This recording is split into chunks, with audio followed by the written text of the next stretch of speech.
Bonjour à tous, aujourd'hui on se retrouve pour une nouvelle vidéo. J'ai acheté un paddle, donc je me suis dit que ça pourrait être sympa qu'on découvre ça ensemble. Donc moi j'en ai jamais fait, donc j'ai pris un paddle adapté à ma situation. Donc il fait 9 kg de poids, franchement même en sac à dos comme ça va, c'est pas trop lourd. 3,5 m de longueur, 81 de large, 81,5 exactement, et 12 cm 5 d'épaisseur. Donc moi, pour le si peu que je vais m'en servir, parce que ça sera vraiment occasionnel, c'est amplement suffisant. Donc je l'ai pris chez Decathlon, c'est leur marque, la marque Hitwit. Et voilà, donc il faut savoir que celui-ci est vendu seul, sans aucun accessoire. Il est à 300 €. Donc moi j'en ai pris un où on peut aller à 2 dessus. Donc après ça c'est suivant comment vous voulez l'utiliser, hein. Il y en avait un beaucoup moins cher, à 199 il me semble. Mais forcément vous pouvez aller qu'à une seule personne dessus. Donc moi je trouve que c'est plus sympa si tu peux t'éclater à 2, c'est encore mieux. Voilà, donc c'est parti, on ouvre ça ensemble. Donc j'ai ouvert le sac, on peut voir qu'on tombe sur l'explication pour le gonflage et l'installation de l'aileron. Et ici, vous avez la petite notice explicative. Je le déballe, on se retrouve juste après. Une fois sorti de son plastique, voilà comment ça se présente. Donc on a d'abord ce qu'on appelle le leash. Donc c'est ce que vous accrochez à votre paddle par un anneau et que vous venez accrocher à votre cheville. Quand vous chutez, ça permet de rester attaché à votre paddle. Voilà. Ensuite, vous avez ce qu'on appelle le kit de réparation.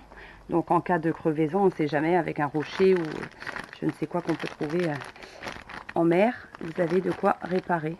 Donc ça c'est très bien, très pratique. Et évidemment, le petit aileron qu'on viendra positionner tout à l'heure. Donc le voilà une fois déplié de son emballage. Comme je vous ai dit tout à l'heure, le paddle que j'ai acheté, il n'y a pas d'accessoire avec, donc je suis venue compléter avec une pompe.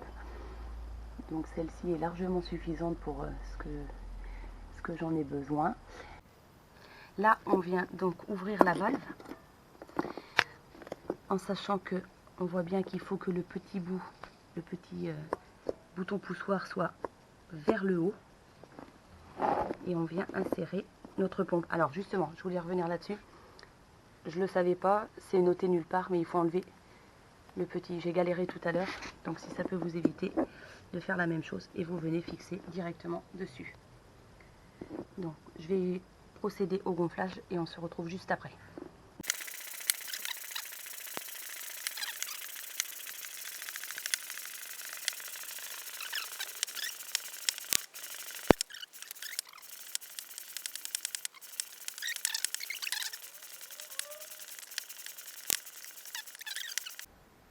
Voilà, je l'ai gonflé.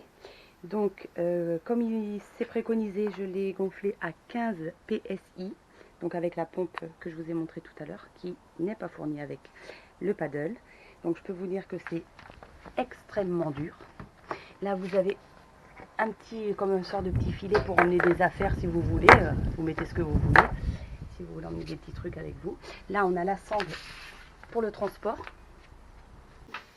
Ensuite, je viens positionner ce qu'on appelle mon leash. C'est ce qui va vous retenir au paddle. Donc, c'est avec des scratchs. Et là, il n'y a pas de souci. Vous êtes raccordé sans problème. Et ça, c'est ce qui va se mettre autour de votre cheville. Alors, je ne sais pas si vous voyez bien à la caméra, mais là, dans le paddle, il y a comme des stries.